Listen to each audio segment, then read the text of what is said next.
اللهم صل وسلم وبارك عليك يا حبيبي يا رسول الله. ازيكم متابعين عاملين ايه؟ هنعمل النهارده الطحينه. الكيلو بره بقى ب120 و130، فاحنا بنص كيلو سمسم هنملى بيتنا احلى طحينه، وكفايه ان هي مضمونه ونضيفه وانت عاملاها بايديك. هعمل نوعين، نوع سمسم صافي خالص ونوع سمسم بالسوداني، مش هحط اي دقيق خالص. معايا سمسم ابيض كده، ربع كيلو سمسم ابيض بالطريقه دي، وتكوني منقياه وشايله منه اي شوائب. تنقيه كويس عشان ممكن تلاقي فيه زلطه فيه عفشايه تشيليها، وتاخدي بالك ان السمسم الني ما بيعيش فتره طويله، ممكن لا قدر الله يكون فيه سوسه فيه دوده، ناخد بالنا من الحاجات دي كويس. عندك منخل سلك، المناخل بتاعتنا بتاعت زمان ممكن تدخليه فيها عشان بحيث ان انت تنزلي اي شوائب فيه. عايزه تنقيه على صينيه نقيه. فاحنا هناخد ربع كيلو دلوقتي وهنروح على النار نحمصه.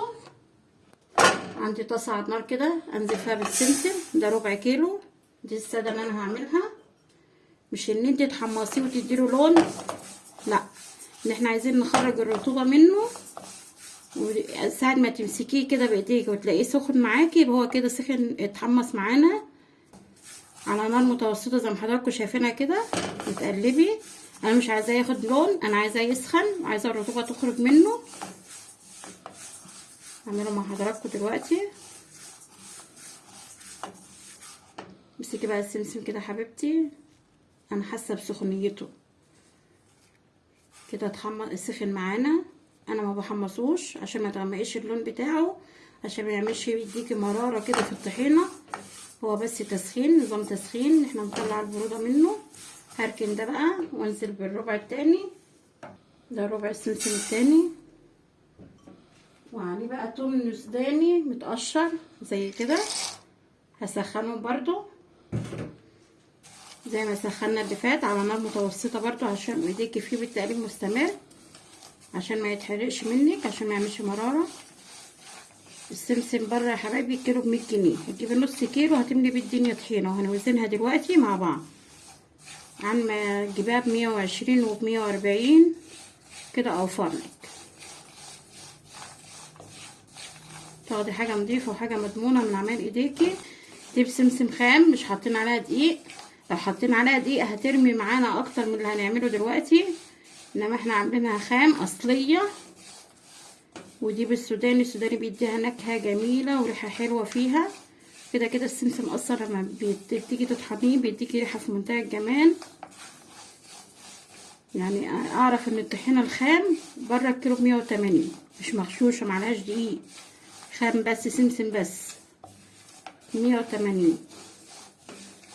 خليكي شاطره كده وموفره ومدبره، واعملي كده الحاجه بايدك اللي نقدر عليه. اي نعم بتاخد مجهود مننا شويه، بس اللي نقدر عليه نعمله، ولاننا نشتري الحاجه من بره. وده السمسم اللي بالسوداني معانا يا حبايبي برضو. امسكيه كده ساخن، يبقى كده خلاص. اطفي بقى النار معايا كده الكبه او المطحنه بتاعه الخلاط، وانزل فيها بالسمسم اطحنه. انا عامل الاول دي الساده اللي من غير سوداني، اطحنه بقى. انا عامله معايا خالص كده اتطحن معانا. انا مش عايزاه عجينه عشان ما ينزلش الزيوت بتاعته كلها، عايزاه يبقى مفرفط كده. هنزلها بقى في طبق واكمل الباقي بقى وارجع لكم بعد ما اطحنه. شايفين مفرفطه ازاي؟ انا مش عايزاها عجينه. ما بتبقى عجينه بتبقى كده نزلت الزيوت اللي جواها كلها. انا عايزاها تنزل الزيوت بتاعتها في الخلاط، في شفشق الخلاط، يعني لسه هنعملها في شفشق الخلاط بقى. ده السمسم الصافي حبايبي، طحنته معاكم اهو. قلت لكم مش عايزاه معجن في بعضه، عايزاه مفلفل. ده اللي بالسوداني حبايبي، ريحته في منتهى الجمال واللون بتاعه جميل وتحفه ازاي. انا حاطه على الربع كيلو سمسم 100 جرام سوداني. نشتغل بقى في الخلاط. كوني مجهزه البرطمانات، غسلها بميه سخنه ومعقماها. ممكن تولعي فرن البوتاجاز او الفرن الصغير بتاعك وتعقميهم فيها، عشان لازم يكونوا ناشفين، ما يكونش فيهم ميه نهائي. هنحط الاول دي كوبايه زيت، هحط نصها هنا عشان تشتغل معايا سكينه الخلاط وهعمل تركه حلو قوي دلوقتي. اضرب الزيت شويه على ما بيبيض معايا، اضربه على ما لونه ابيض. شايفين لونه ابيض ازاي؟ انا ليه عملت كده؟ عشان ان السمسم ما يفصلش عن الزيت. في كتير يقولك الطحينه بتبقى فاصله، الزيت بتاعها فاصل، فانا عملت التركه ديت عشان ما تفصلش عن بعضها. انزل بقى ويشغل معايا في نفس الوقت سكينه الخلاط. انزل بالسمسم اللي انا طحناه، مش كل الكميه، نصها. انزل ببقيه الكميه وهوزنها لكم دلوقتي. هصفر البرطمانات على الميزان واشوفها لكم هي جايبه قد ايه معايا طحينه. والزيت لازم نحطه في حاجه يكون لها بسبوس كده عشان لما نيجي نفضي بالشفشه. هننزل بيه سلسوب رفيع دلوقتي.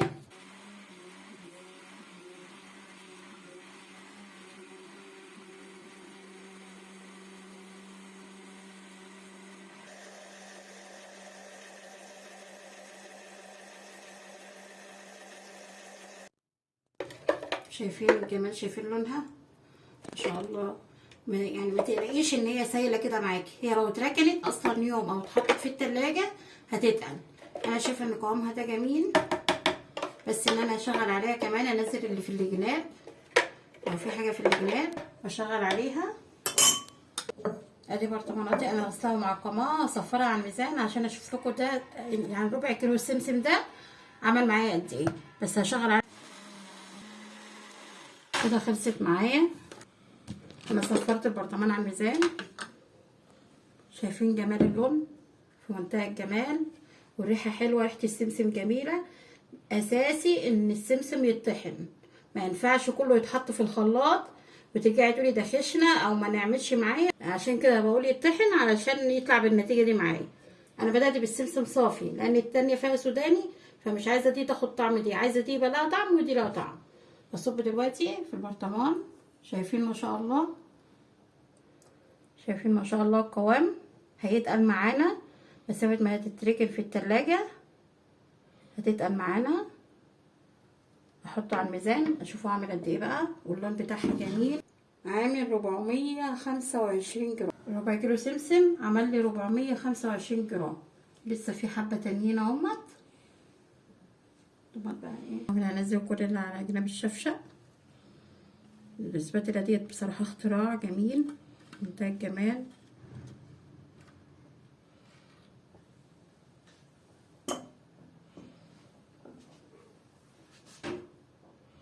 هنزل نص كميه الزيت وندي الزيت ضربه تاني. اللون بتاعها تحفه. بعد كده نزلت الكميه التانية. ممكن تحطي سنه ملح كماده حافظه، او لو انت عارفه ان انت استخدمت فيها كتير وهتخلص بسرعه استغني عنها، عشان لو استخدمتيها في الحلاوه الطحينيه ولا حاجه متبقاش ايه ملحها. هضرب بقى.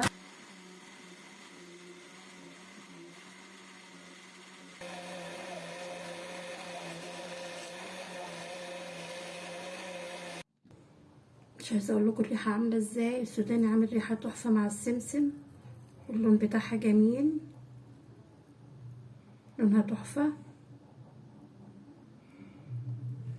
القوام بتاعها ده حلو، متخليش القوام اتقل من كده عشان ما تحسيش ان هي بعد كده شبه الحلاوه الطحينيه. ده اللي بالسوداني. البرطمان ده عامل 420 جرام، واحنا عاملين بربع سمسم. ادي الطحينه يا حبايبي بعد ما خلصناها انا وزنتها حرفيا مطلعه كيلو، يعني نص كيلو سمسم وال100 جرام سوداني، يعني قول 600 جرام. وزنت لقيته طالع لي 1050 طحينه.